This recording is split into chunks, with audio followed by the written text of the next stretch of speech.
Ladies and gentlemen, welcome to Apex Investor. I'm not doing the I'm not going to do the stock update today as I usually do. I'm going to do it in a different format. So you could see my screen. I did the share screen. That was a pre-recorded thing, but this is going to be live. So today the stock market was down. The Dow was down over 200 points, almost a percent. The S&P 500 as well, almost a percent. TSX, I think that's the Toronto Stock Exchange, was down over a percent. And it seems like it's a start of a downturn. I'm not going to say a crash, but although I did say crash, but I'm not going to say this is the crash, but it could be a flag, a red flag that this could be happening soon. Bitcoin is down as well, 5%. So it seems it's not that secure. But I do feel that if the market were to have a correction or a stock market crash, I feel like Bitcoin would be able to recover much better than the US dollar, at least. So I'm going to scan through these trending stocks. Again, I call them the trending stocks, I don't call them the meme stocks as other people do. I think that's a little demeaning.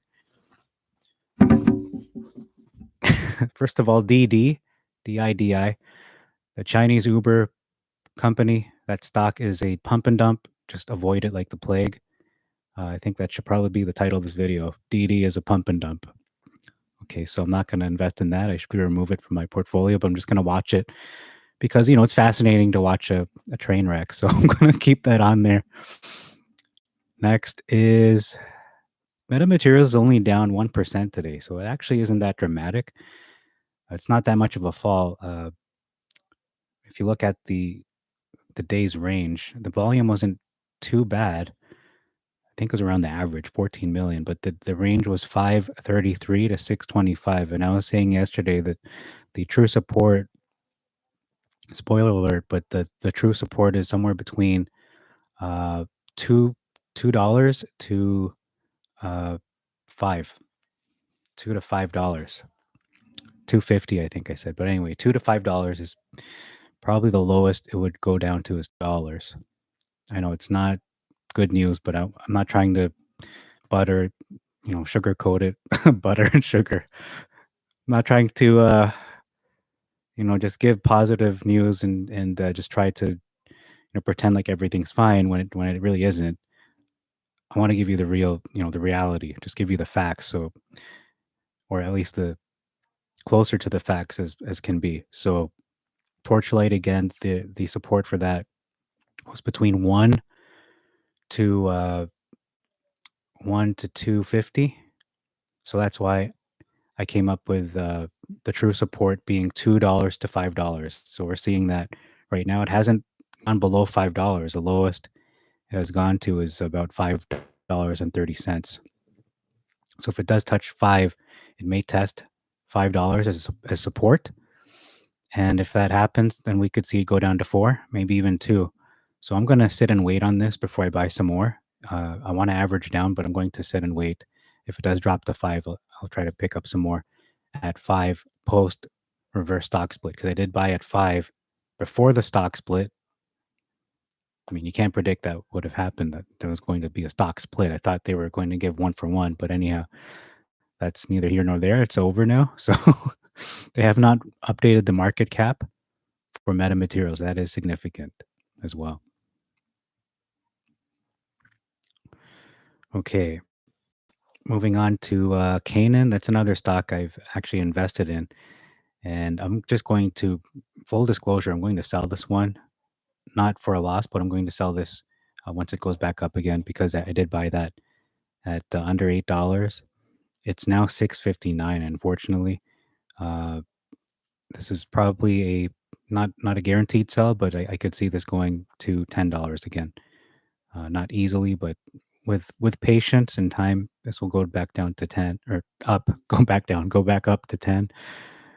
10, at least $10. So I think $10 is a pretty safe number to sell that at. So if you also bought this, not to worry. Canaan is the Chinese uh, crypto makers. They make the machines that mine Bitcoin. So this went down to 640. I think 640 is the lowest I've seen it. Um, it really hasn't been that low in a long time since February. It was down around hovering just above five or just around above below $5 for the longest time. Canaan was. So maybe that's really where you should buy it around five, six. But anyhow, ever since it spiked to $36, it's hard to predict what the real support is, but we're starting to see what that is. And I bought some at seven. So 659. I don't know. We'll see. If this goes back to 10, I'm just going to sell it at 10 and invest in non-Chinese companies. So I'm going to be very cautious moving forward, especially with the stuff with DD. And there was news yesterday regarding a lot of Chinese tech companies have uh, pretty much offset, or they were able to, I think, was it $800 billion, something like that, US dollars, that they're able to just take from the market. So correct me if I'm wrong, but basically they pump and dumped $800 billion and they just got away with it. So they're just scamming people for their money, we're becoming a going public on the stock market, taking all this money from Americans and then just basically bailing out. So just, see you later. We got your money. And just, yes, it's pretty sketchy. I think they're doing a lot of illegal things. So I think it's best to just not deal with Chinese companies, period, even Canaan and SOS for the time being. Just my opinion. I could be wrong. Or you just buy, when it goes really low. But you know what? I would be very cautious moving forward. You never know when these companies just gonna bail out and say close up shop and say good night. They just want to take your money. They're not really here for the long term.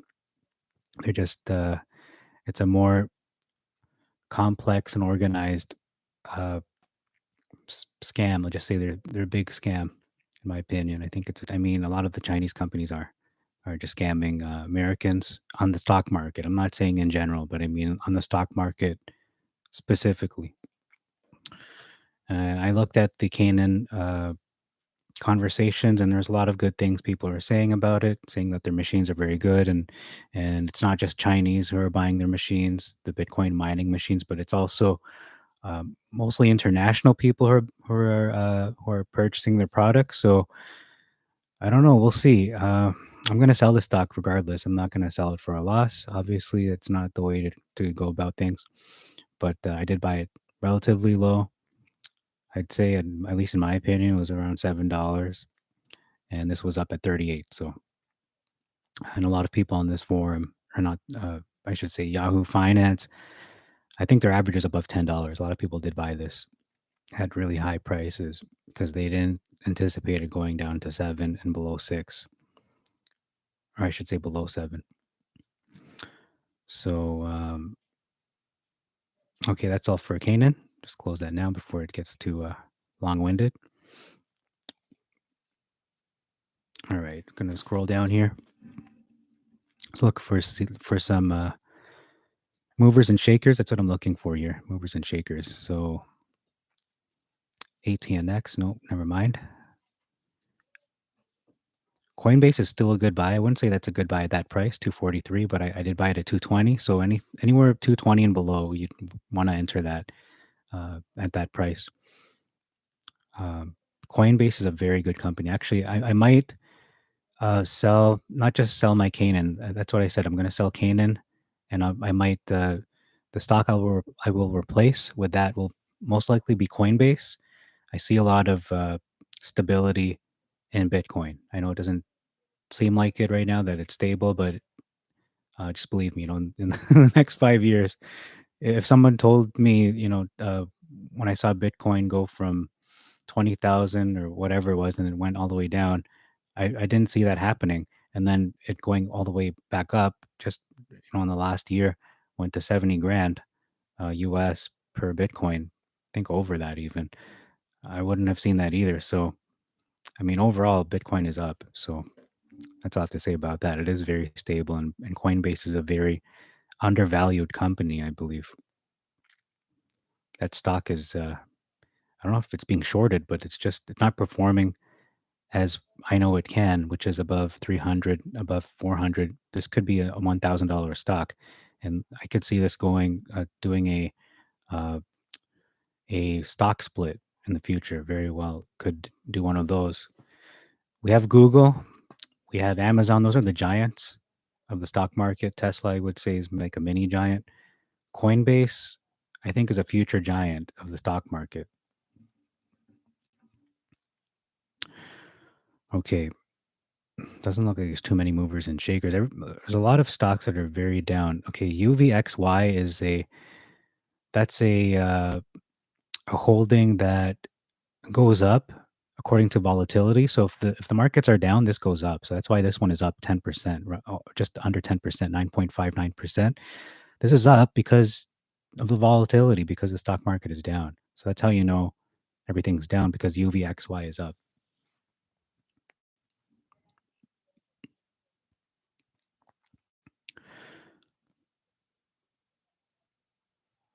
Okay, SOS is down too, a little bit, not too much.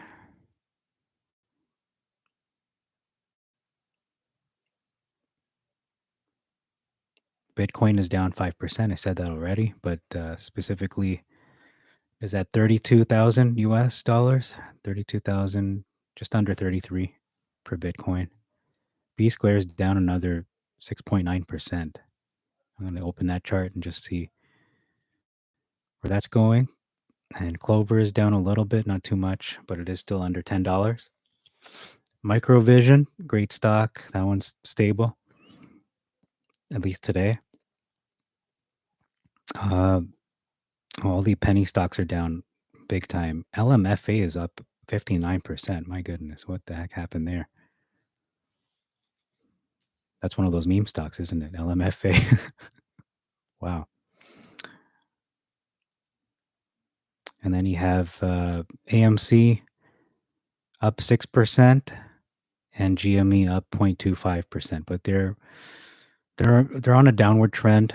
I mean, today, yeah, they're up a little bit, but overall, they're on a downward trend since what happened at the beginning of June with what may have been the short squeeze, may or may not have been. Okay, so I'm going to look at Finviz and then WallStreetBets and see what's going on there. Normally, what I was going to do, I was just going to do this offline, and I realized, why not just do it online and just live stream it, because maybe someone else wants to hear me say these numbers. I don't know. B square. I mean, that's how this channel started. Really, is me just getting caught up into all this Wall Street bets and the meme stocks, and I've been investing for at least 10 years now, since around 2008. So I realized, you know what, maybe I can share something with people. So that's how this whole thing started off, and I realized maybe it could be helpful as well. So why not do that? So here we are. B square is yeah, wow, they're kind of they're on a downturn again. This could definitely go up once more to $8.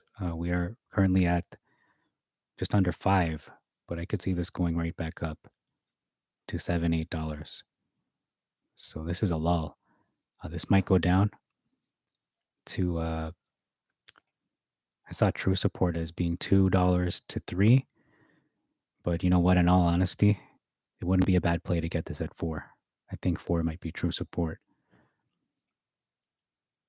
Some people would even get this at, yeah, you look at that, 396. So it did go down and then bounced right back up. So it looks like $4 is true support, but more cautious support would be 2.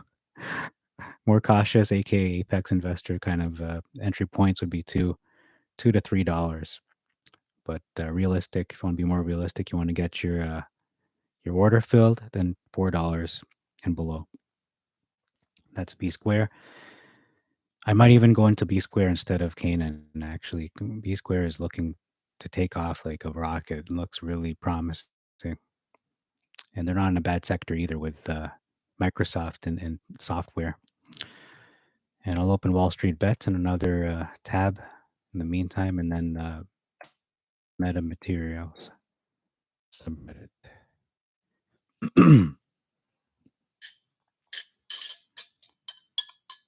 Okay, I just typed wall. It's not going anywhere if you just type wall. You got to type Wall Street. Looking up wall. A wall is a structure that defines an area. Oh my goodness. Everyone's going to unsubscribe 100 full minus subscribers.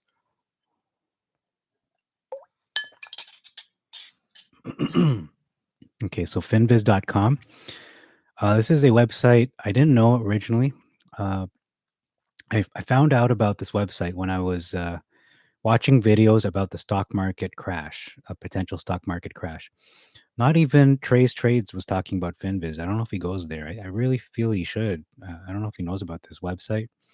I mean, if I had a more direct, I mean, I could probably tweet him or on Instagram and just message him and say, check out Finviz if you want to do more research and just looking at the market in general. He tends to go to Ortex and all these sites that you kind of pay for. This one's free. So NEG is down 32%. Oh my goodness, that's the NEG is the Wall Street Bets new darling, isn't it? NEG. Okay, I'm gonna look up NEG on Yahoo Finance. Yeah, I'm gonna talk about NEG. Because I want clicks. I just want to look at it because I'm curious. Let's see. C pop. Okay, C pop. Wow, that sounds like corn pop. Pop culture group. Oh, China, watch out. Don't go there. Don't touch that. Q Fin. China again, minus 21%. All these stocks that are top losers are all Chinese except for NEG. They're American. Watch out. JZXN, China again. Mama mia, these stocks are dropping like flies. These Chinese stocks. Oh man, I feel bad. Or do I? I don't know if I really feel bad. I mean, I feel bad for the shareholders, that's for sure. Okay, ARPO, most active. All right. Top gainers today. Carved out something today. 106% gain today. And the volume was 94 million. NVFY is up 71%. We got all these winners here. ARPO, pharmaceuticals, I would say avoid that because it's a biotech company. Up 63. United Time Technology, that's up 43%. I'm going to look at that. That one it's up, but it looks like it's down. Like, what is going on there? LMFA is a penny stock. That one's up. We talked about that. Created. Okay. ARPO. Just looking at the charts as well. They open up little windows, little mini charts, and I find that very helpful. So you don't have to open all of them in tabs. So we have unusual volume for COHN, Cohen and Company. Okay, might be a little too expensive. NVFY, nope. TESS, is that an opportunity? No, I'd say no. CND, that looks like it's a chase, so don't go there. Okay, and that's all for Finviz. On the front page, we're going to look at the tabs I opened from there. And then go to Meta Materials after Wall Street Bets. So Carve is the first one. All right, their 52 week is $5.15 to 19, just above 19.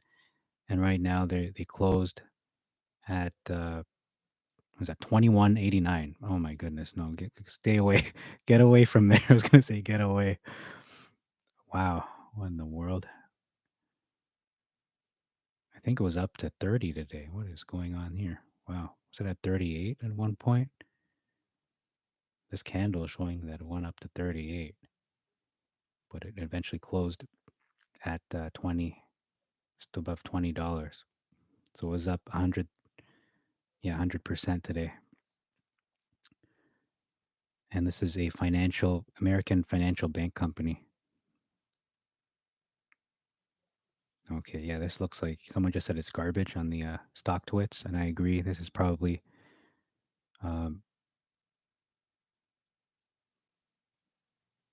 this is a garbage stock. A lot of people are saying. I don't know. I mean, this is a chase. I think it's a pump and dump, in my opinion. This looks like a pump and dump. I know it's an American company, but even American companies can be pump and dumps. I'm gonna say bump and dump. Bump and dump. A bump and dump.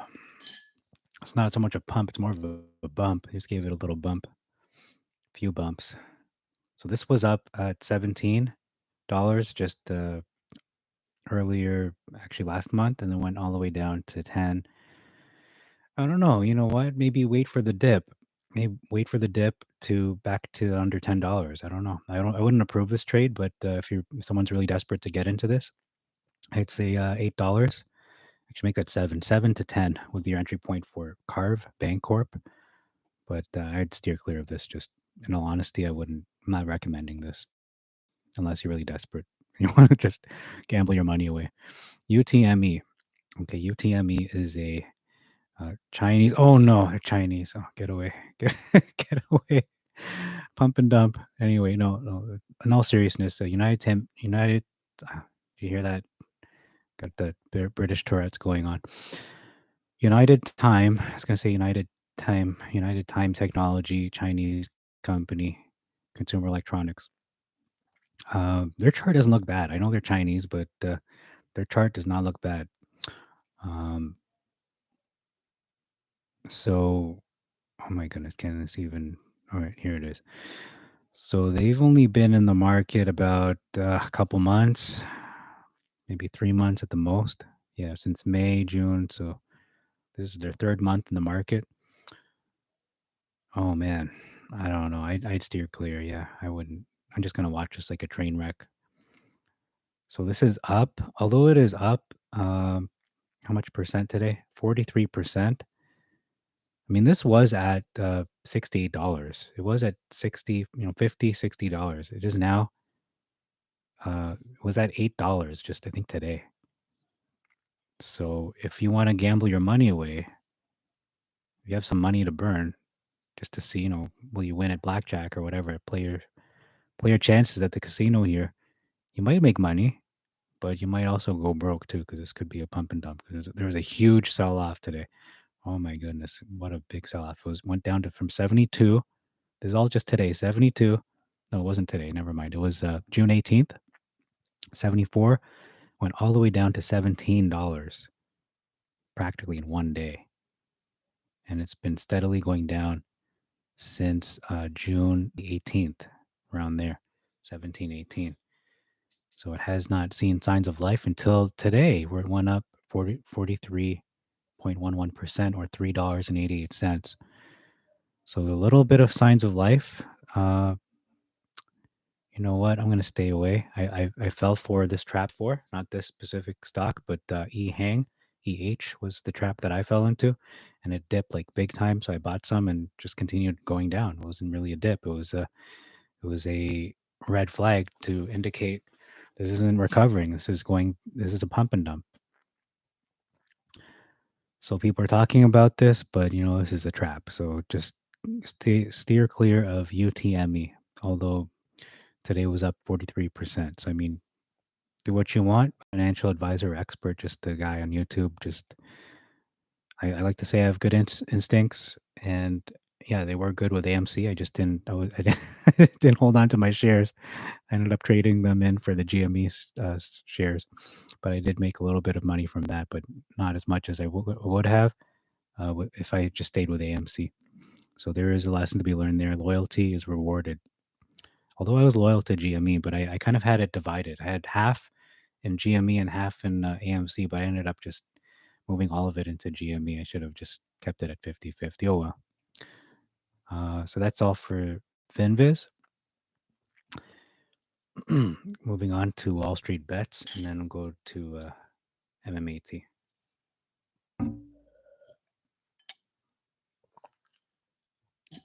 All right. They keep changing the logo. I guess it's kind of nice. I know we got some ladies on the boat. They're like massive. If you look at the ratio of the boat to the size of the women, they look like they're giants, like 8 feet tall, maybe. Whatever. I guess it's a new fetish or something. What are your moves tomorrow? Okay, it says here. What is going on here? Oh, This is a funny meme. There's a guy celebrating. He looks like he's first place, but when you look at the overall chart, he's down 19% and he's spraying like champagne in his face. And everyone else above him is looking at him like, "What are you doing? You're losing. Can you see you're losing?" But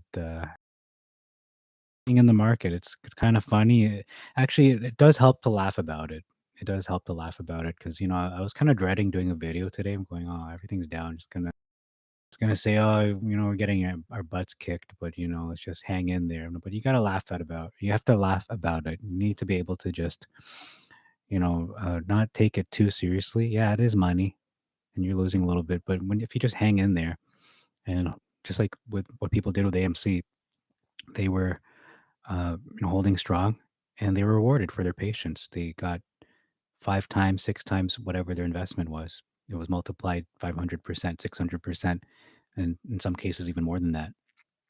So it's not it's not how you end the day, it's how you end, towards the end of the whatever your target is. So you have to give it time. It's all about time, patience, self-control, and just really believing, and not blind faith. It's not blind faith, but really understanding that the company you're buying into uh, is is promising. Like they have a plan and they're going to reach their potential. You just have to stick with it, see it through. You got to see it through. Otherwise, if you didn't do your due diligence, you didn't do your homework and see, is this company competent? Do they have a good CEO? Do they have a good vision? And are their plans going to work? Then I mean, that could be a that could be a weakness in some people's their strategy as to which stocks they pick. But AMC and GME, I mean, those are solid. Even right now, they're still solid. Okay, I'm looking for the trending stocks. SCHN. Okay, that's the first one that is mentioned here. Momo was another one. Okay, what in the world is going on? What are these? They're just throwing letters on the wall. I tell you. I feel like they're just getting like alphagetti. Those little alphabet soup there, and they're just getting a spoon out and just typing whatever they get in their spoon. I'm gonna look up these ridiculous stocks. I'm not gonna look them up. There's another one, SHEN. Oh, okay, more like the other SH. I'm not gonna look at that. Like, forget it. At this point, I'm kind of done with Wall Street bets today. Let's just make up ticker symbol CLNE. Yeah, that one I know, but I'm not very bullish on that. Tesla. Okay, there you go. There's a normal stock that is actually a good stock. CLF. Okay. And this is why we're all losing money because we're picking all these stocks that PUBM. What is? They're just throwing stuff at the wall to see what'll stick. Oh my goodness. These are not real people. These are shills. These are hedge fund people. Oh my goodness. The only real post here is the one about DD taking 13 billion in cash and then stealing it from investors. That's the only one that's real. Neg is cheap paper. Don't get played. Really? I don't know about that. I would buy it at a cheap price. And then Apple. Okay, well, Apple is one of the best stocks. Yeah. And Wish. This is a Wish forum, isn't it? It's a Wish subreddit. Okay, SPCE is actually a good stock. That's Virgin Galactic. I don't know what the entry point is for that, but I'm not going to look it up at the moment. Baba is a good stock as well, isn't it? But I think it's a Chinese company. It's one of the few Chinese companies that are actually good. Like as in, they're not a pump and dump. As in, they have a lot of future potential, and they've actually proven it over the years that they've risen to an almost Amazon-esque level. Okay, so that's all for Wall Street bets. I was going to say Finviz. I'm going to look at the neg chart, and then look at the metamaterials, and then close up shop here. So neg commerce. That's the full name.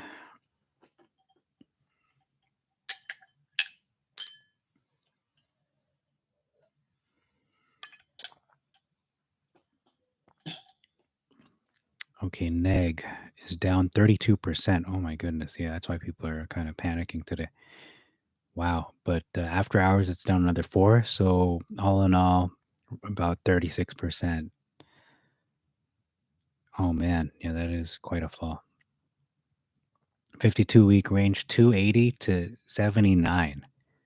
Holy crap, people lost a lot of money today. This is why people don't do live streams, because you get genuine reactions. You can't edit that out. Holy crap, they lost money. Shoot. If I was a neg right now, oh my goodness, I probably. Well, you know what? It's okay. It might go back up. It might go back up. And there is a chance, but yikes, I'm glad I didn't buy that one. Ooh, $60 a share.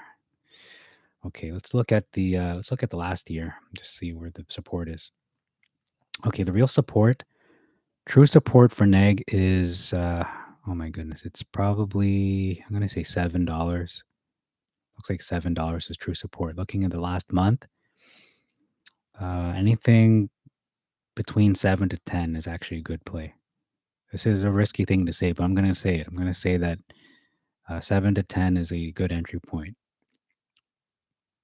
Is that an apex investor buy? Probably 7 and less is apex investor. You know, if you really want to do a killing, but if you just want to get in there in a realistic yet smart entry point is 7 to 10. I wouldn't go anything above 10.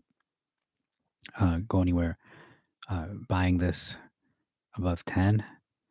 Yeah, this still has room to drop, and it's dropped a lot just today, 36% from the all-time high of 79. 79.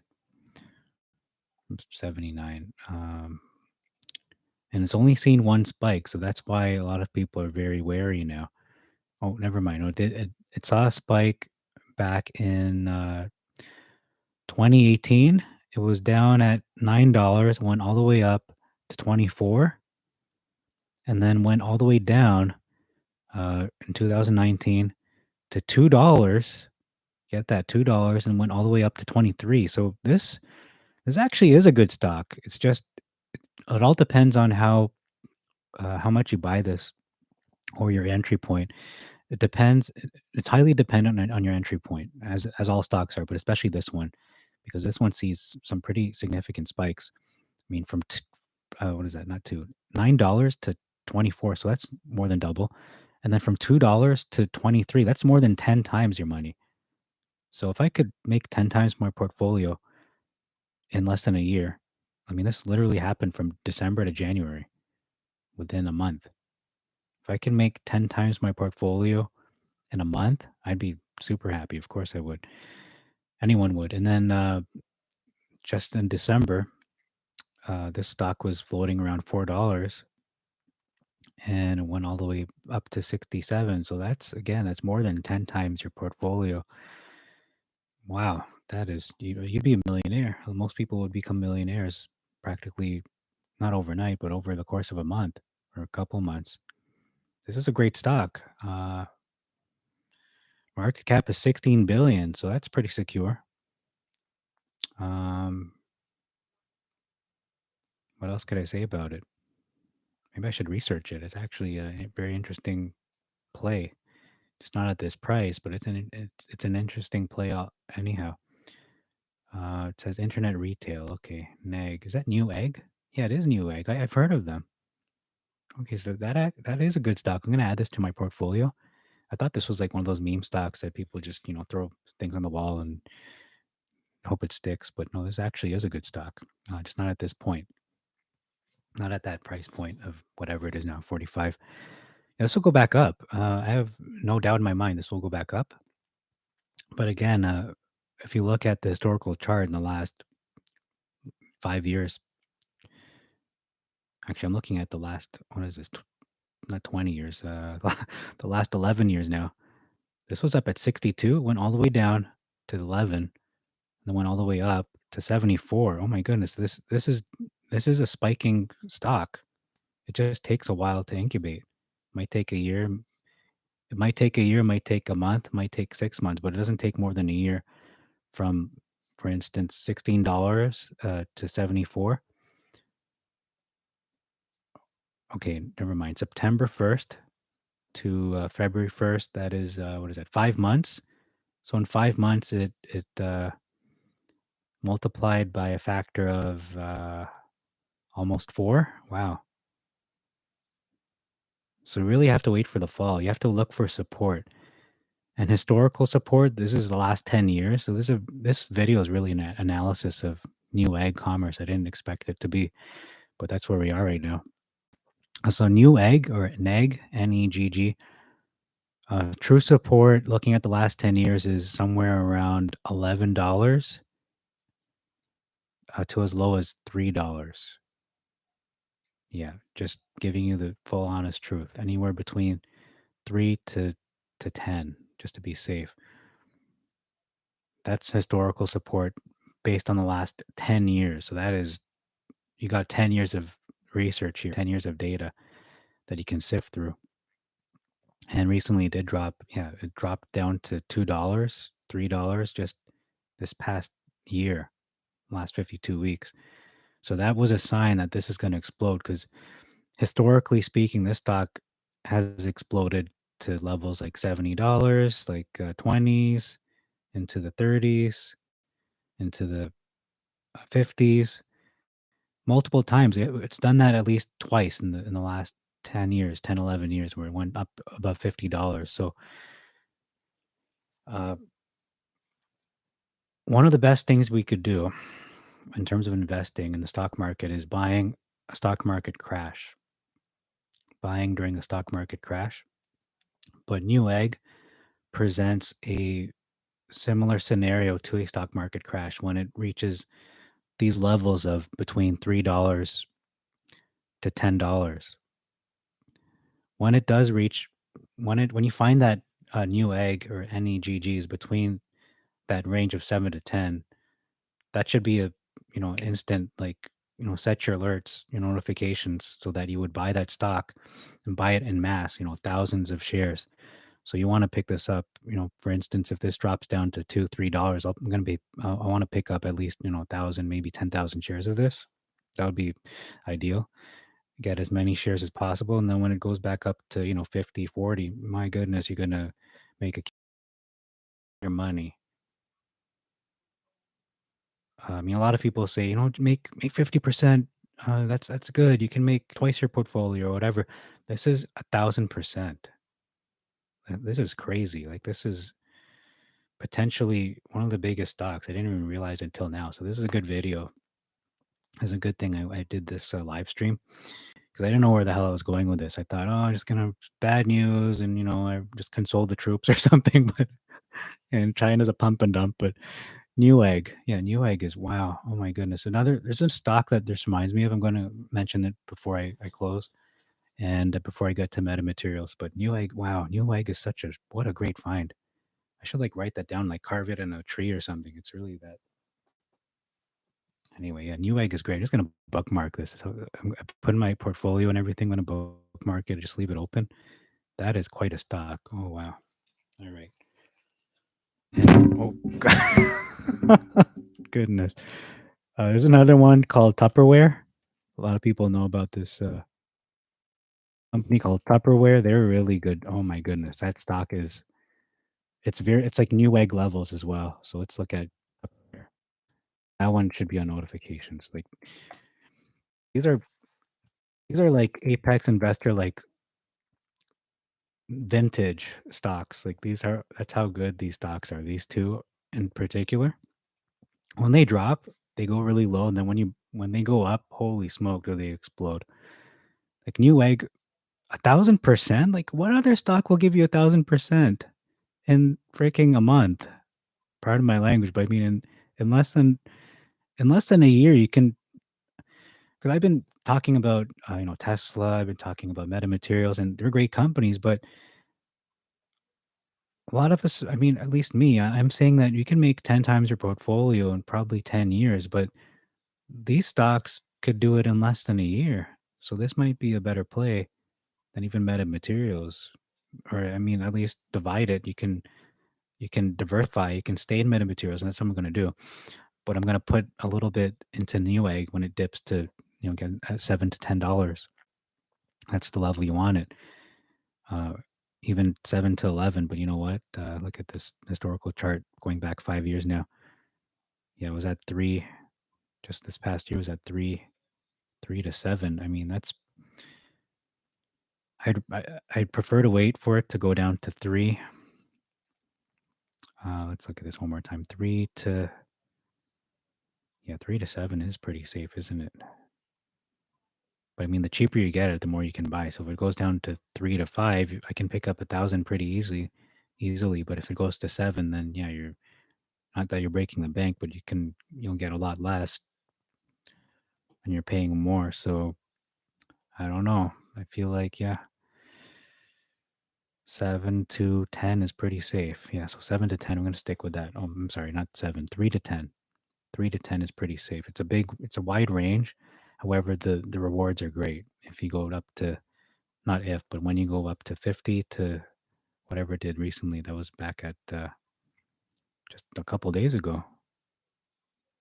Just on Wednesday, it was at 68. So this is one of the stocks where you just don't track it. You set your uh, you set your order. You just renew your order every month, and you put there, I want to buy this at 3 to 7 or 3 to 10, and then you will then put your sell order. Just keep renewing that to whatever 50 to 60 or even 70. But you know what? 60 might be the safer bet. It might not get to 70. I mean, looking at the historical chart again, we can see that it has historically gone to as high as 50, and then again it went up to 60, 74, and then the last couple of years 24, and then I can't see the number, but around 24 again, and then recently 68. Oh, 79. It was at 79. Okay, you know what? You're safe selling this at 60 to 70 and buying it at 10. Oh my goodness. Yeah, that's a great stock. So that's all I have to say about Newegg. Where? And I'm going to look at the maximum chart too. So the maximum chart is showing us this company's been around many years, decades. It was at $53 a share. It dipped down to $15 a share. Okay, was down at 15 for the longest time, at least what's this, 10 years? It was at 15 for about, I don't know, 10 years, 15 to 38 roughly. And then it went down in 2009 and was at $16, $16.99. Went all the way up to get this $91 on November the 1st of 2013. So it took 4 years for that to go up, but it went up a lot. But why I am promoting this stock is because what happened in the last year is what happened. It was valued at $1.62. Okay, back in March. That's when everything kind of crashed. There it was a mini crash. The mini crash of 2020 it was $1.62. March 2020, and it went all the way up to 38.59. So if you pick this up at $1.62, you would make even more than Newegg, where it would make you 1,000%. This would have made you 2,000%. Yeah, it would have from 162 to 38.59. Oh my goodness, that is a killing. Like your portfolio would you'd just be Warren Buffett. You'd buy Warren Buffett. You'd buy your own stock market, or you'd buy all the Bitcoin in the world. Basically, you'd own it all. Wow, be swimming in your money. But this is a crazy, crazy stock. Tupperware when it drops, and then I mean Tupperware's been around for so long. Newegg is a good company too, but Tupperware's been around even longer. But the thing with this, when it went up, was at 162 again in March, and then it only took roughly what was that 3 plus 8 months. It took 8 months, so it had to bake in the oven for a little bit. Yeah, it had to bake a little bit in the oven. Tupperware did. No pun intended, because some people actually put their Tupperware in like the microwave and heat it up. Although I don't recommend that. Um, looking at yeah, Tupperware is just great. Look at this. So the support is really It's hard to say, but I'm gonna say $3. A dollar to 3. If this ever goes down again, and I mean when it does, because this is the stock market, things go up and down. The entry point for Tupperware is between $1 to $5. Yeah, $1 to $5 is a really good entry point for Tupperware. But is that going to happen again? Because everything was just on the downturn. I mean, it might happen again. But you know what? 1 to 10 is pretty safe. No, never mind. Okay, 1 to 10 is safe, but I prefer one to 5. Although in the maximum chart, it doesn't even show $5. The lowest it went, excuse me, was around 16. So make that 1 to 17. Oh, that's quite a large range, isn't it? 1 to 17, and right now it's at 21. So you won't be making that much money. So that's why it's so crucial uh, to take advantage of these market dips. I mean, who would have foreseen that a company that was worth $70 in 2017 would go all the way down to $1 in 2020? And at that point, I don't see anyone. There's not like a gold rush of people just panicking to buy it because they're thinking, oh, everything is shutting down, pandemic and everything. So what's the point of buying Tupperware? It's going to go out of business possibly. It might just go bankrupt altogether. But little did people know this would go right back up to 38.59 from $1.62. That is one of the biggest gainers that I could even talk about, besides GME and EMC, of course. So this one really went under the radar in terms of Wall Street bets. Probably the two best kept, sorry, not two, one of the best kept secrets, Tupperware. I mean, Newegg isn't I wouldn't say it's a best kept secret. It's pretty much on the front page of Wall Street Bets, but in terms of the historical chart, let me just take a breath. In terms of the historical chart, I feel like that has been kind of neglected. No one's really looking at the last 11 years to say, true support is between such and such, uh, specifically 3, maybe even 2 to 10. Yeah, $2 to $10 for Newegg again. Yeah, that's a great play. Newegg is really good, and Tupperware as well. So those are the two. I'm gonna bookmark those. Might as well carve those in stone, like or in a tree. Okay, I'm gonna close the show. Metamaterials and see what's going on there. People are posting and saying. Sometimes it's funny just to see what the posts are, but I'd rather look at the serious research that people are posting. Oh, that's kind of loud. And I'll go to that blog as well. I forgot his name, that Kowalski guy. Power Roadmap at Substack. So I'm going to see if he posted a new blog. If he did, we might read it. If not, then I won't. Oh, shoot, he posted something. Oh, crap. We're going to have to read it. But it's good, too. And it's a good thing. I really enjoy reading his posts. And he's got some insight. I wish I could have interviewed. He's really got some insight into the metamaterials world. All right.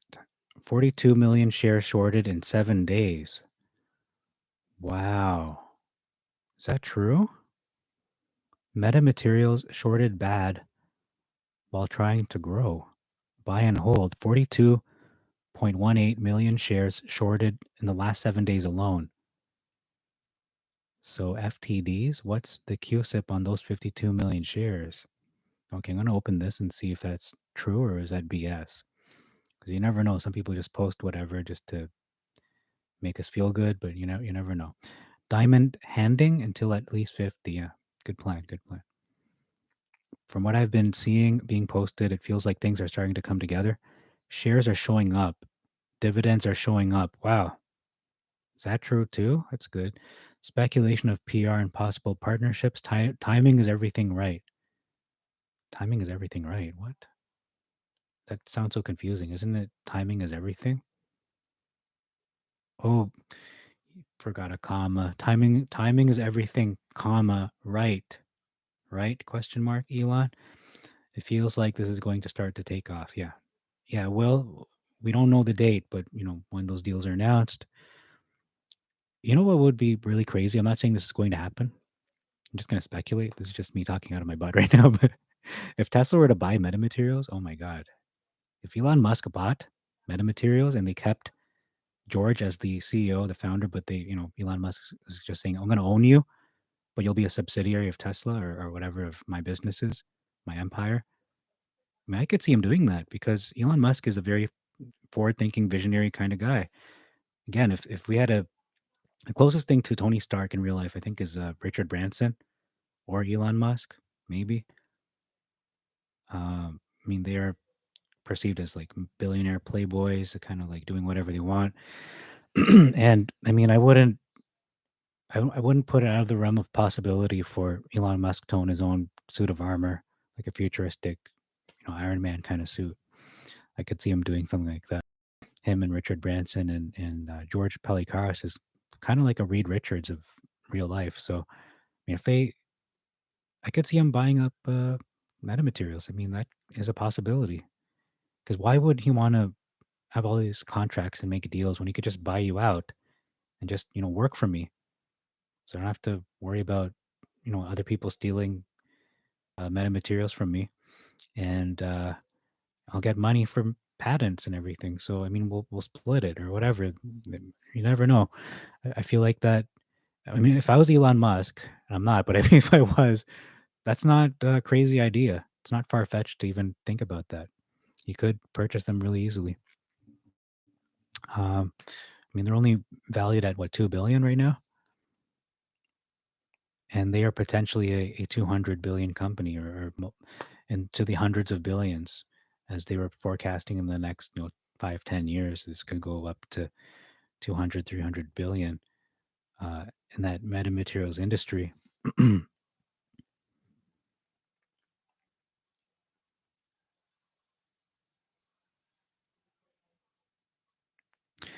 Okay, yeah. Someone posted here the only way we can lose money is if a lot of the retail investors start selling at a huge loss. Yeah, I agree with that. Of course, it's just common sense. But another factor at play is the amount of volume going in. So if we have hundreds of millions of shares being sold in one day, that's going to drive the price like crazy, and it's going to actually make the shorts panic. It's going to end up being a short squeeze.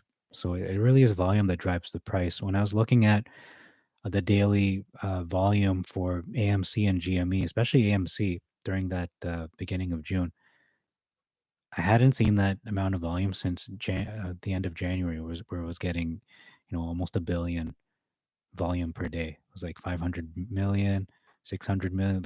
Like, it was crazy. And during the beginning of June, we saw exactly that, but even more. It was on a greater level. I think I saw almost a billion one day. So the volume drove it like crazy. That's really what uh, sparked the whole thing to set it off, to set off that bomb, so to speak, financial bomb. Okay, so people are just trying to cheer each other up here and saying trust the plan, and I do. And it's really good to see this kind of spirit here. That I'm not the only one who sees this.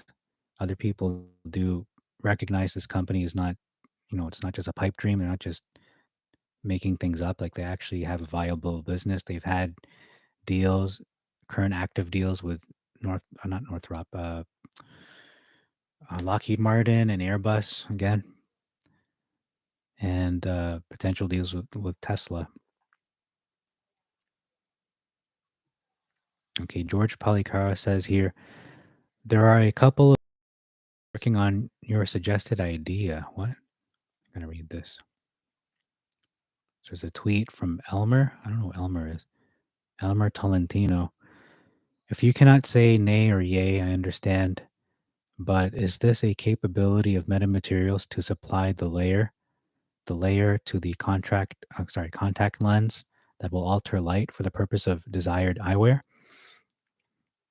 So that in conjunction with the tech startups, it would be a collaboration. I just want bionic contacts that can connect to a mobile device via Bluetooth. How many years away are we from that?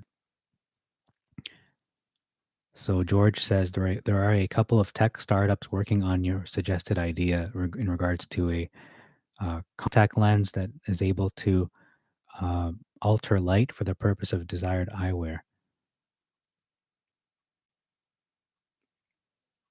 Wow, that is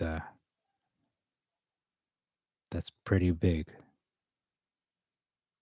That's very revolutionary, I'd say, in terms of that sector there with eyewear, and the potential applications for that are tremendous. That could change a lot of the way people do their work. I mean, it's not just the contact lens itself; it's just interfacing with other, technologies. Can all of you relax? Okay, can all of you relax? Okay, next post. Believe it. Believe. I'm not mocking. I'm just saying that I'd rather not read all this pep talk stuff. Please stop dividend talk. Laser strikes are a real threat. Yeah, they are. I didn't realize it was that much of a threat, but it really is. So, as I said at the outset of the video, uh, markets did drop significantly, but as this post points out, he says that compared to the entire market, I think we did pretty well. We're only down like, what is that, less than a percent. So it's actually not that bad. And I think that the reason why that is because this stock's been shorted. Like, actually, you know what? I just got a little bit of a good feeling right now because I have deja vu from when I was talking about AMC and GME, and I'm saying, the market went down a lot, but GME and AMC were not affected because this stock has been shorted to oblivion. It's been shorted to the point of ridiculousness, so that it's no longer affected by the market. It's barely affected. Like everything went down like big time, and metamaterials is like, oh, I'm right about. It's like even keel, didn't really budge too much, like 1% plus or minus. I can't say that. Oh, battery's low.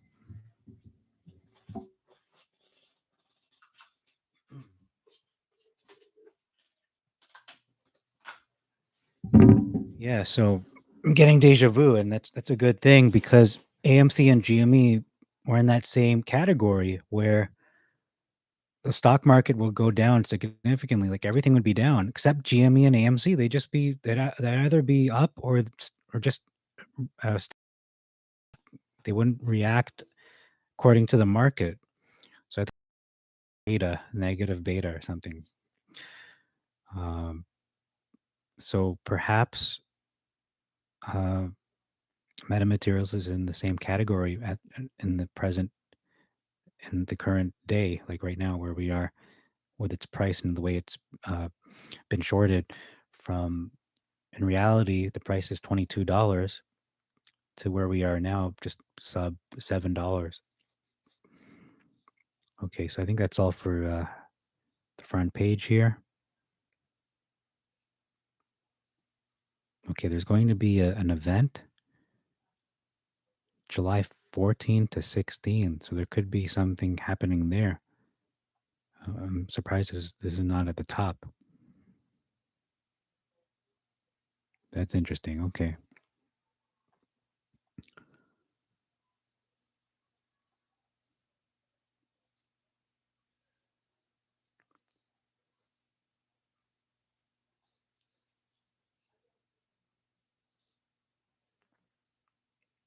Okay. I have to double check and see which shares I own. I know there's one called common stock, and that's the one where you don't get dividend. And then you have the preferred shares. I think it's Class A. That's where you do get the dividend. So I'm going to look at that uh, offline, obviously, and then just look at these last two tabs. It's going to be a lengthy read, but it's worth it. This guy's got really good insight. So this is the last tab for MetaMaterial subreddit. It's talking about 42 million shares shorted in 7 days. My goodness, that's a lot. And that means this price is so artificial. It's all mental, just like Trey was saying with AMC. The price is all mental. Not that it's mental, like it's mental, but it's all it's all it's a mental battle. It's perception. It's not the real price. I noticed they slyly scheduled their conference presentation for after hours on the 15th. Wouldn't count on the SEC doing their job, but the CEO is certainly doing his. Wow. Good point. Good point. So there's info about the conference on the 15th of July, I think. That's only in a week. Wow, this guy's really on top of things, George Palikaras. It's really refreshing. A lot of people are kind of down because, they're literally down on their portfolios. But you know what? Things are going to turn around. I'm not going to say really that they're going to do it overnight. Obviously, it doesn't do that. It's not the way things happen in the stock market unless you're Newegg, but it'll take a while. It's going to take a while. You have to let it bake in the oven. We have solid dates when we're looking at the selling off of the assets. That is a solid date of December 28th. But just to be safe, it's going to be January 1st, 2022, where you're going to start seeing the dividend being uh, distributed. I was going to say divided, but being distributed to shareholders in full and in full, not partial and not rumors, but in full. So that means the shorts will have no choice but to cover by then. They're going to pay us our dividend. So that's why they're not afraid. That's why it's still being shorted, because the dividend is really not being paid out, because there is a date of December 28th, 2021, where all the assets have to be sold by that date, no later than that, meaning all the proceeds from that selling off of assets will go to the dividend. I think people forget that fact, that that's where the dividend is coming from the selling off of assets. So if the shorts are, flourishing right now, they're like little mice, like running around and eating your whatever, eating your food, just eating your snacks, and you find all these mice droppings around. I mean, yeah, they're enjoying themselves, but once that dividend is, I should say, when all the assets are sold off, when the dividend is being distributed, it's like you're getting a bunch of super cats who are expert mice killers, and they're like in the prime of their lives, and they're killing them like crazy. Like, just they're able to take out all the mice. I mean, that's what's going to happen. They're either going to kill them all, or they're going to just flee. They're going to run away and never return. I was going to say never return. No, they're going to be killed. These short sellers are going to be killed, figuratively, in the stock market. In regards to metamaterials, are going to be running away because they don't want to pay our dividend. Why would they? They don't want to lose money. They don't want to have to cover their shorts, their naked shorts and all that. They'd rather not do that. So they're going to be running like hell come January 2022, and that's still a ways off. I know it's about 5-6 months from now. But if you can't wait 6 months, I don't know what to tell you, because even when it came to AMC, with what happened with the gamma squeeze, that was in January. People forget that was in January, the end of January. So 5 months later was what? The short squeeze, wasn't it? And I'm gonna say, in my mind, that is what the short squeeze was. It went up to 60 from it was $5-6 went to 60. That's 1,000% right there. So you know what? I'm not gonna argue whether it was or not, but in my opinion, that's what it was. I believe that was the short squeeze, or some form of a short squeeze. Maybe there's another one, another bigger one coming up later, the mother of all short squeezes, but I don't think that was the mother. I do think it was a short squeeze. So maybe it was the brother or the uncle. I don't know. It was the second cousin, twice removed, short squeeze. All right. Really jokey today, but yeah, like humor helps a lot with when your stocks are down. It's nice to joke about it. But you know what? Also, when the stocks are up, you're making a killing, and you're up like 1,000%. It's also good to be humble. I think that's a challenge. The challenge is not to get too down when your stocks are down, but not to get too high when your portfolio's skyrocketing. You don't want to be boasting and gloating about it and saying, "Oh, I'm going to buy the world," or whatever it is, king of the world, Titanic, all that stuff. No, you want to stay humble and just, you know, be down to earth and, just be thankful because it can always disappear. It can always just go away and, crash right back down in a matter of weeks or months or days or even hours, depending if it's like a Chinese pump and dump. So, but anyhow, I'm going to end this live stream looking at Adapt or Be Left Behind by Leszek Kowalski. Very good, very excellent blog that uh, I came across thanks to the Metamaterials subreddit. So I'm going to read this with what little energy I have left and what I have of my English language, whatever I can speak of English that remains, because I'm getting tongue tied and have all these accents mixed up in languages in my head, like swirling around. Question. Question. Do you want this research to evolve to include disruptive ventures associated with Elon Musk and other related initiatives, in addition to the metamaterials posts? Click here for yes. Um, yeah, okay, I'll click. He got me. So he did a little pull there, a little sneaky pull. Let's see what happens there. Opens up a Google Doc. All right, I'm going to submit that. Yeah. Yes, submit that. Of course, I want more research. Do I want to know more? Yeah, okay. Let's go. All right. I'm trying something new with sharing insights. I think that's like his little, like, TV show. You have your intro. Trying something new. I'm sharing insights and research on meta material or meta as it goes through the post merge. I feel like, is he being paid by George Palikaras? But you know what? Regardless, whether he's being paid or not, his blog is helpful. Like, he's not just talking out of his butt. He's saying things that are factual and they make sense. They make complete sense. This is as good DD as you'll get on Wall Street Bets when it was still like real and genuine, or in Super Stonk, or what was the other one? Wall Street Bets kind of divided into it became another website. Was it Super Stonk? I guess it was, or was there's a transition phase. But anyway, his posts are genuine. Even if he's being paid, I still feel the genuineness of it, the authenticity of his posts. Okay, so there are things. Excuse me. There are things about the Meta post merger that make it more challenging to explain on social media. If people like what I'm posting here, I'll post more. Okay, so he's basically introducing himself again. So subscribe to his email or his newsletter or whatever.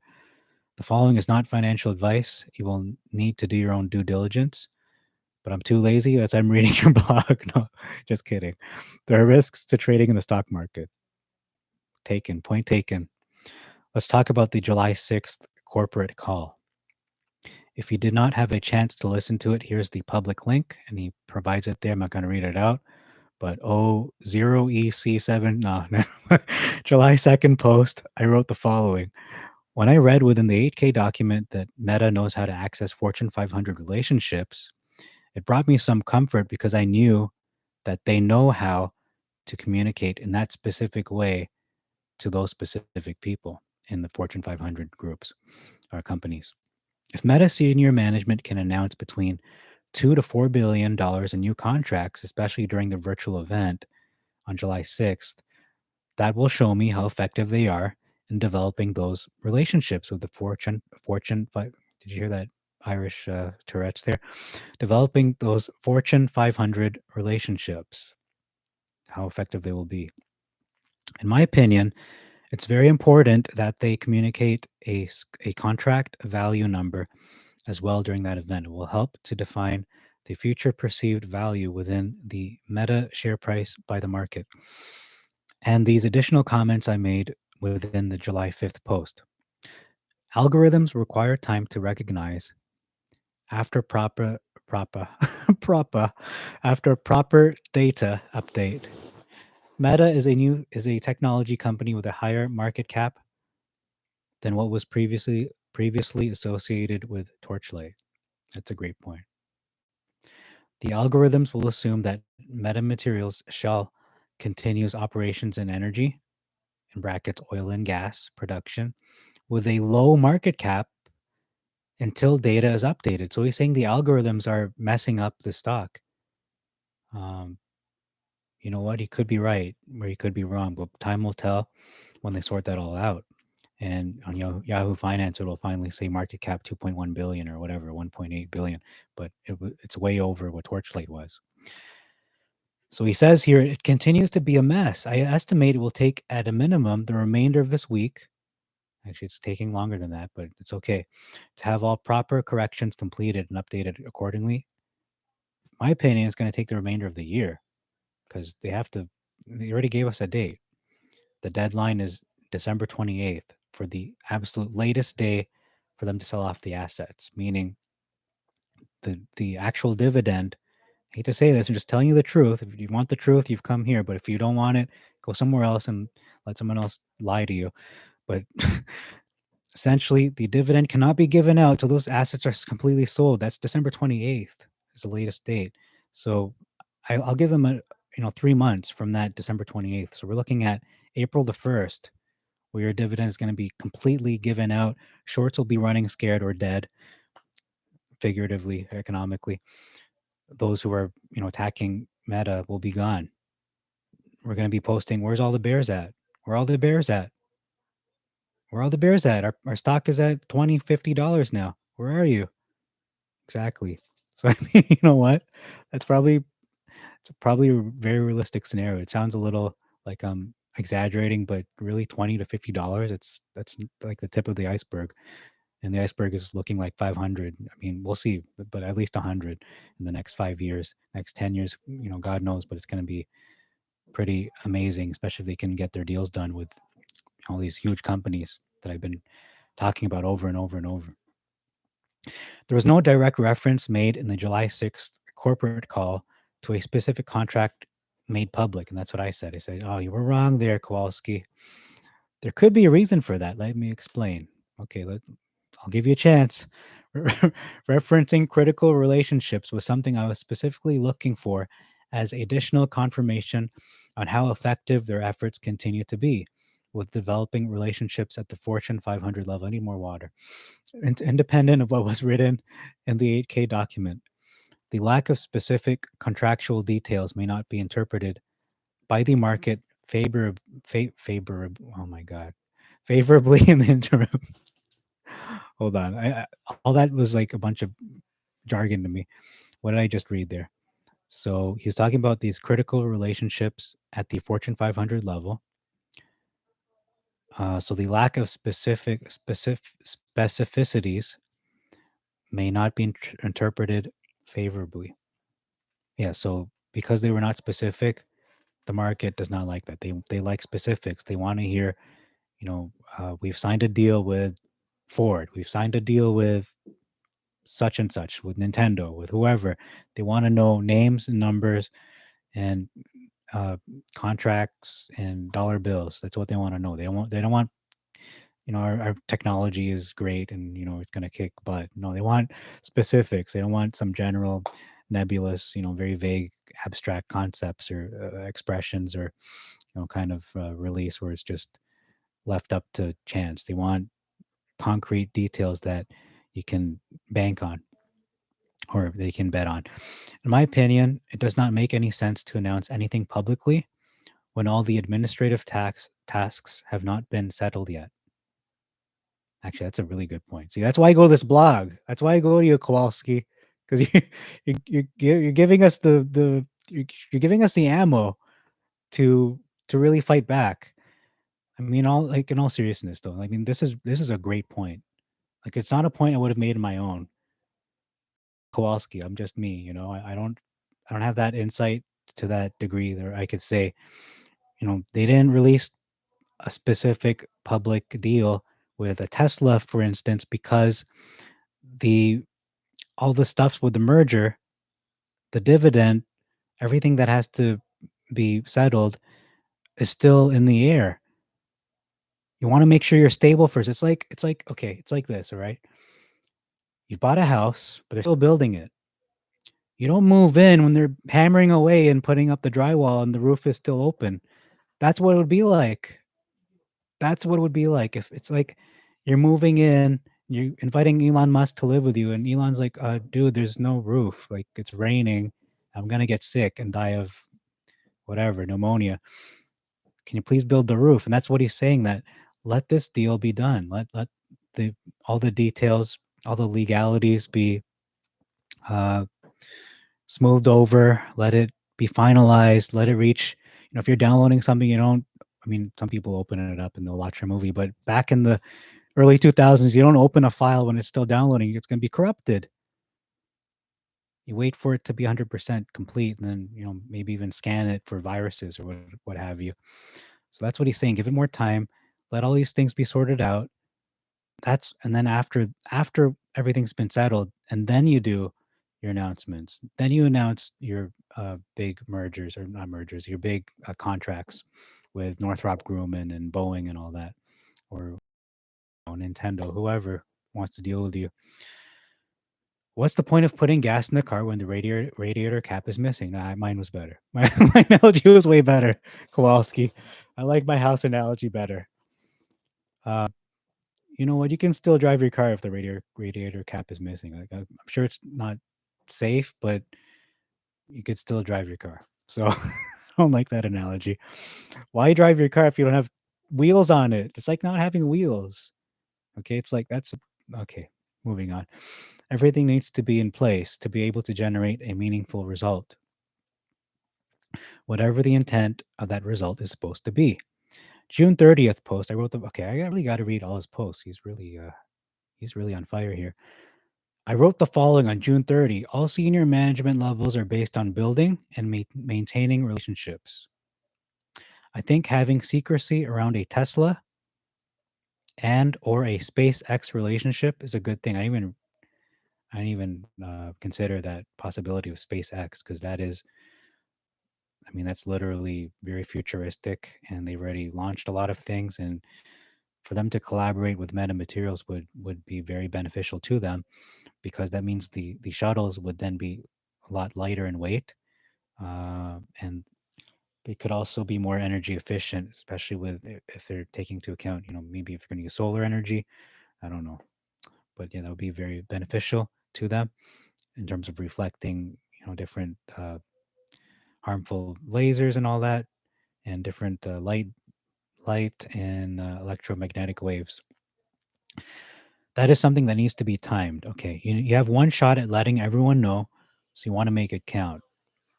That's another good point. He's just building on his original point, but he's just making it more and more strong. You want to successfully complete the merger and listing on NASDAQ as the first order of business, and neutralize any items in the periphery, i.e. naked shorts. Wow. And that's what's been plaguing us. AMC apes, GME apes, and now metamaterial apes. Meta apes, it's the naked shorts, it's the short sellers, it's the hedge funds. That's what's been plaguing us. But you know what? It's also good, because those who have not yet bought into the stock have an opportunity, a prime buying opportunity at the prices it's been, below $7, below $10, really. Because I bought this at 5 before the split, so I essentially got it at 10. But for people to get this at around $4, $5 is really crazy when you think about it. So you want to successfully complete the merger, and it's complicated. They threw, metaphorically speaking, they threw a grenade, metaphorically speaking, into the market. Yeah, they did. They did. He's right. When you announce something, you have one shot at letting everyone know, so you want to make it count. Okay, he's just repeating himself. You also want to make sure all administrative related items. It's another Tourette's there, British. All administrative related items have been squared away. Okay, yeah, if you want to deal with those. Torchlight Preferred Series A shares still have not shown up in my trading account, nor am I able to trade Meta options. Okay, didn't know that. Even though the July 6th corporate call was light on contract specifics, so it wasn't heavy on specifics, it did leave me with a defined implication of Meta technology. In my opinion, if they pull this off, if they can pull this off, they have the true potential of being so massive that it's almost incomprehensible. It's like you're at ground level with the company that invented plastic. Oh man, you know what? I'm going to counterpoint that and say that's kind of a stretch. I think that's kind of a stretch. I'm just going to be honest with that. Be honest there. Why do I consider Meta technology as potentially transformational? The manufacturing process for Meta does not exist. Oh, they had to invent the software, processes, and tools, or processes. I think it's processes and tools to manufacture meta materials with semiconductor accuracy. Okay, so it did not exist. It does now. Oh yeah, that's why they have all their stuff. Oh my god, they actually did it. They did it. It's not theoretical anymore. Wow. Okay, they are enabled to outsource meta materials manufacturing. Yeah, that's true. They are. You know who I would outsource it to though? If I was Meta, I'd say Japan. But you know what? That might actually be a bad idea. It would be good, but bad. It would be good because obviously the Japanese are very good in manufacturing. They're one of the best in the world. But it would be bad because then the cost goes up. But it would be good because the quality is going to be so good, and then you'd have a lighter load on your workers. They can focus on other things. So I don't know. Maybe build a factory in Japan. I don't know. They are pioneers in a market considered futuristic. They have no competitors anywhere, none. That's a great point. That's a really good point. I don't know of any other meta materials company. Actually, no, I do. Doesn't Microvision do? I think Microvision does meta. I'm gonna look this. Let me look this up and prove this. That's one of the things I want to known for. You can approve all things. Leave everything you read on the internet. Microvision, meta material. Let's see if they do meta materials because I feel like they might. They might be the competitor to meta materials is Microvision. Because I do know I know Microvision does lidar. That's what they do, but I think they might have other things in the bucket in their oven. Oh, I don't see anything here. So it might have been another company.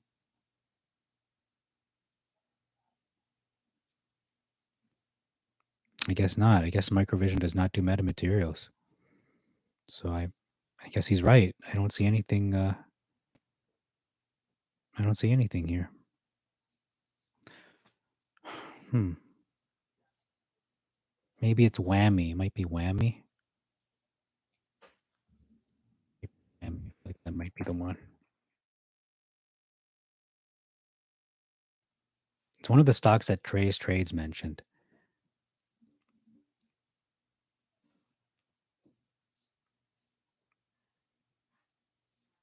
I don't know. It's too hard to find. Anyway. Okay, I'm just going to assume he's right just for the time being until he's proven wrong. So even Apple had market competitors when their phone was introduced June 29, 2007. And we know BlackBerry was one of the largest ones. And then they took down BlackBerry, just single-handedly took down BlackBerry. Apple did. Um, what stock is this? Market cap 1.7 billion. Who is this? Oh, this is Meta. It's Meta Material. Wow. Market cap at 2 billion captures the significance and provides credibility. Google was a unicorn. It came to market. I don't know what unicorn means, but I guess it's like something that is mythological. I don't know. They were transformational in their industry and remain dominant. Meta Materials has been given the same unicorn designation, assigned to an extremely rare market event whereby a technology startup reaches market cap over 1 billion at time of listing.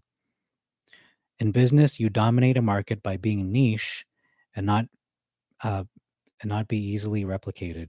Uh, Case in point, Nintendo, when they came out in the 80s, video games was a niche market. You only had Atari, ColecoVision, and maybe Sega in the background, but Nintendo took it over, and they were not easily replicated because they had their Nintendo official seal of quality and a lot of licensing fees. So you couldn't just replace their manufacturing. You had to buy their cartridges unless you're Tengen and then you had the black cartridges. But I think there's a lawsuit regarding that. There was a lawsuit. If you successfully secure your position in a niche market with a high entry barrier, it becomes significantly challenging for competitors to follow you the more specialized you are. That's a good point. This guy's just hitting it out of the park. So he brought up the point about no competitors and being more specialized. He talked about how, if you're going to release PR, you're going to leak about a Tesla deal. Don't do that when you're still sorting things out and you're still building your house. Don't move in. Wait till the roof is up, till everything's been completed. It's been approved for safety and everything. So it's now secure and is ready to be lived in. So he's made some really good analogies, really good insights here. So that's why I bookmarked this guy's blog. I've subscribed to it. I'm reading from it on my live stream. That's how good it is. So I met an executive years ago who was involved within a pulp and paper company. It was at Dunder Mifflin. I asked him the question, how do you compete in the market with paper? It's paper. He said to me, when competitors begin to nip at their heels, they specialize and go into new niche markets with the paper they manufacture. They continually keep specializing by seeking out new niche markets so as to be one step ahead of their competitors. And I think Nintendo did a similar thing where, they saw, Sony obviously and Microsoft coming into their business, taking huge chunks away to the point Sony became the number one. Nintendo saw a problem. Okay, what do? We have to find a niche market, or I think they called it a blue ocean strategy. We have to do something that they're not doing and disrupt the whole game. That's where they came in with the Wii, the revolution, and they became number one from that point on, and then went down again with the Wii U, and then now they're up again with the Switch. So, it is about going, being one step ahead of your competitors. I mean, you can't bring around a PlayStation 4 and Xbox, whatever they're called now, Xbox One, Series S. I don't know what the hell they call them, but the fridge, basically. You don't bring the fridge around in the bus and you take it out of your bag. Like, it's not handheld, but the Switch can bring it everywhere. You can bring it to, camp or whatever. You can bring it to the swimming pool. Just don't get it dropped in there. But I mean, that's what Nintendo did. They consolidated their portable and gaming home console market. So they became one and the same.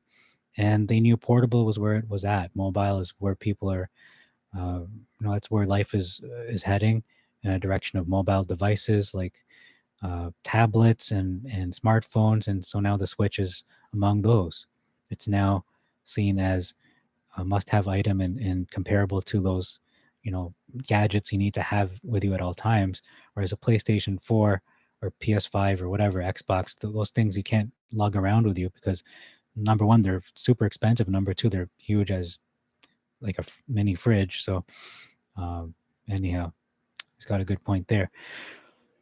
Continuing on, the market that Meta is involved in has a high entry barrier. That is significant for the organization as it will provide breathing room to establish their market position.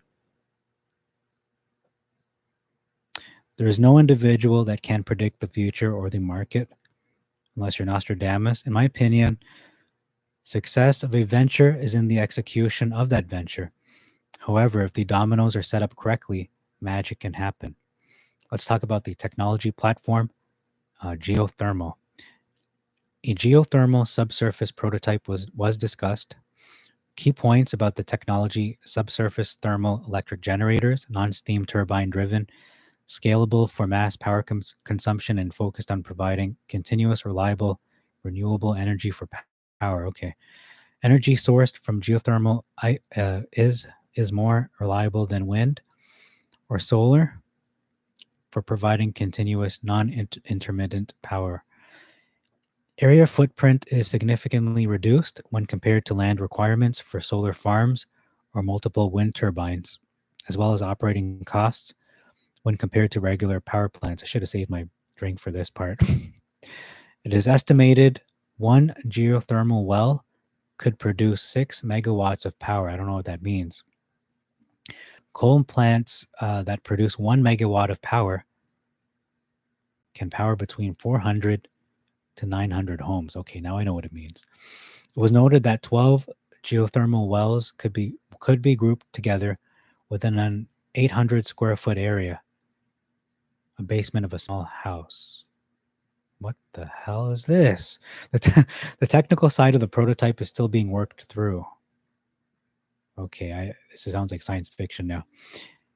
In my opinion, geothermal is going to have a seat at the table when addressing the future of energy production and consumption. Iceland and Finland both use geothermal, steam turbine driven, to both heat and cool homes. The key is to provide continuous, non-intermittent power for mass consumption. I view this direction as a positive initiative, but in my opinion, it's going to take some time to validate the prototype. Okay. All right. What type of applications could this technology be applied to? Here are some initial thoughts. The following is based on speculation. Here we go. Speculate to your delight, to your heart's delight. Imagine if the geothermal subsurface prototype could be used to provide continuous, reliable, and renewable energy to power Tesla and or EV factories, making them completely self-sufficient. Oh my God, they'd be off the grid, wouldn't they?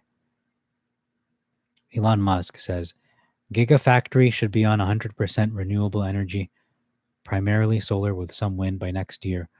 Rollout of solar already begun. That's 2018. So if what this guy is saying is not just theoretical and is a fact, saying, Iceland and Finland already do this, if Elon Musk buys into geothermal, I was going to say weapons, no, geothermal energy, and powers his Tesla plants, the manufacturing plants on geothermal, he would be saving possibly thousands and maybe millions of dollars a year on energy costs. So why wouldn't he do that? Yeah, I don't see why he wouldn't do that if it actually works. Imagine if the geothermal subsurface prototype could be used to provide continuous, reliable, renewable energy to mine Bitcoin sustainably. Wow. Or Doggy or Doge. I don't know how to say it. DOGE. Doggy coin or Doge coin. I say Doge. I'm going to say Doge. I don't care. Or, or Doge or any other crypto requiring energy for mining. That means like infinite Bitcoin for free. Because a lot of people, they mine Bitcoin, but at a cost because they know it costs this much money to power this machine at a certain time and for a certain amount of time. To produce one Bitcoin, it takes whatever X amount of dollars to power this Bitcoin mining machine. But if you have a geothermal conduit or some kind of energy source, that's basically like free, almost free, but as close to free as possible. So Elon Musk tweeted again. Let me just open this in a new tab, but it says here, energy usage trend over the past few months is insane. So he's saying that Tesla will not be actions as soon as mining transitions to more sustainable energy.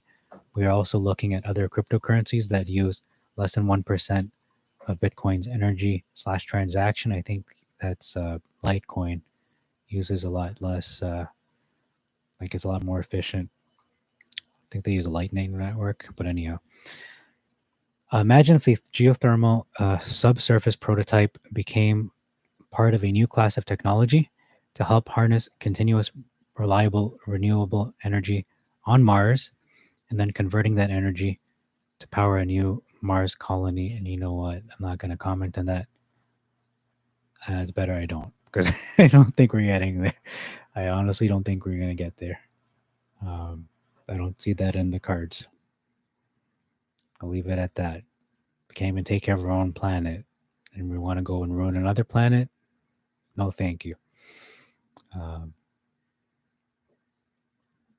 I've heard of terraforming Mars, planting trees and installing water and all that. But I mean, try getting to the moon again, because I don't think we've been to the moon since 1960s. So if we can get to the moon again, maybe we can get to Mars. But you have to make that second trip or whatever, third trip back to the moon and actually have a manned landing, a man on the moon again.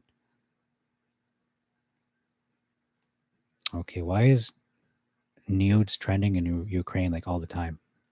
I don't know why. Tesla suspended vehicle purchase using Bitcoin. We are concerned about rapidly increasing use of fossil fuels for Bitcoin mining and transactions, especially coal, which has the worst emissions of any fuel. Maybe, I don't know. Cryptocurrency is a good idea on many levels. We believe it has a promising future, but this cannot come at great cost to the environment. And that's where he says we will not be selling any Bitcoin. They're just hoarding it all. Okay. The following statement was made within the July 6th corporate call. Vision for how a new class of materials called meta materials might be used to fundamentally help improve human life. In my opinion, meta has the true potential in becoming part of a new class of infrastructure using sustainable materials. However, it is important they deliver on growth by the disclosure of contracts, their values, and maintain clear communication outlining their roadmap as we move forward. But also be aware they can't afford to pay world-renowned scientists to work on the development of their new products. I'll be going more in depth on Meta and the July 6th corporate call in future posts. I also plan to try something new in one of my future posts and see what you think. All previous posts can be found in the archive section. If people like what I'm posting here, I will post more thoughts on Meta. And please review the question below. Yeah, so I already answered that question. So far I've read, I think, the last 2 or 3 of his posts on Meta, and he's done at least, I don't know, 1, 2, 3, 4, at least 4 other ones I have not read. So I might actually read those later on. I don't know if I have time to do that, but depending on how insightful they are. And so far he's batting 1,000. Like, all his posts have been really nailing it. He's really coming up with some really good insights that I wouldn't on my own. Like, he's got 12 hearts now. I'm gonna give him a 13th there. So I have to sign up to like it. Oh, give me a break. All right, so that's all. That's all I have for this video. This live stream. It was nice to go over the market and just kind of. I wouldn't say it's like consoling. Just, calm down. Everything's gonna be okay. They're there. It'll be all right. We fell 1%, less than 1%. Whereas, what's her name? Went down. Newegg. Oh, wow, Newegg. Newegg. Wow, went down like incredibly. 36%. Moment of silence for Newegg. That is a wow. But it was good. It's good that I took a closer look at Newegg because they are a great stock. This is not a pump and dump, or maybe it is, but it is more like a grow your portfolio 10 times pump and dump where it pretty much goes up like tenfold if you give it time, give it a year, give it a few months. It's really gonna help you out in the long run. to build that portfolio up. So Newegg, definite apex investor stock, a lot of potential there, but it looks like the range, and I've been saying it over and over, but it looks like 3 to 10. And then Tupperware. I don't think I ever mentioned this on my stream or on my channel at all, but Tupperware's been, maybe I mentioned once, but not really giving it the time that it deserves. So Tupperware is really good too. If you can get that between $1 to $10, what a good buy. I mean, if you look at the pre-pandemic levels, it will give us a better sense of where a normal dip would be. So 17, between 1 to 17. 17 is true support. Yeah, I hate to say it, but that's what it is. It's what it says in the graph is telling me this in the last since 96. So you've got 4 plus 21. You've got 25 years of a graph showing you very solidly if you buy this anywhere between, what was that? Just forgot the number right now, but if you buy this stock Tupperware between $2 to 17, that's a really good pickup. 2 to 17 is true support. So even if you buy this at 17, Tupperware TUP, stock ticker TUP, buy a Tupperware at between 2 to 17, you can't go wrong. It's going to bounce up, and it did do that just this past year, again up to 38.59. So that's what is that? That's more than double. But it really does crash before it goes up to those heights. It really does crash. It does seem to go down to 16 and then goes up to 91, like from $14, $15 to 91. And then more recently from $3 to 38. So I mean that really pays off dividends, no pun intended. It really is a great stock. I'm surprised not more people are talking about Tupperware. I've never seen a video where they feature Tupperware, like TUP. This is the stock you want to buy into. I might do a video just on Tupperware and Newegg just to bring this more into focus and reiterate what I'm presenting, because I realize not everyone can sit through whatever 1 hour, 2 hour live stream and sift through all this stuff I've been saying and just narrow it down to Tupperware or Newegg. But if I just do a video, like a 5-minute, less than 10-minute video, maybe even a 2-minute video on Tupperware, just saying, oh, this is the price entry point, this is where it'll go, and this will do this to your portfolio, times 10 or times 1,000%. Boom, that's it, right? Or Newegg, or just do both in one, like a one shot, two for the price of one, kind of two birds with one stone. Tupperware and Newegg, really, really good stocks. If you just give them patience, if you are patient, you give them some time, and you just stick with it, regardless of what happens with shorting and all that. And that's what we're doing right now. That's what I'm doing with materials that I know the true value of the stock is at least at the $22 range per share, $22 per share for Meta. And again, what Kowalski is saying, everything he's saying is very good, but I mean, it's very theoretical, but there are factual things also being provided. So when you take into account everything that we know, everything that's happened in the last couple of weeks regarding the merger, regarding this reverse stock split, the upcoming dividend, which will be most likely given out before April 2022, this is not going to be anywhere close to $6. That's gonna be way long gone in the dust. It's gonna be like me saying, remember the AMC was $5, $6? Same kind of situation.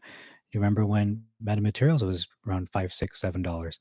Well, you can't get it for that price anymore. I'm sorry, but you're gonna have to. The entry point is now $70 or whatever, $50. It's gonna be way higher.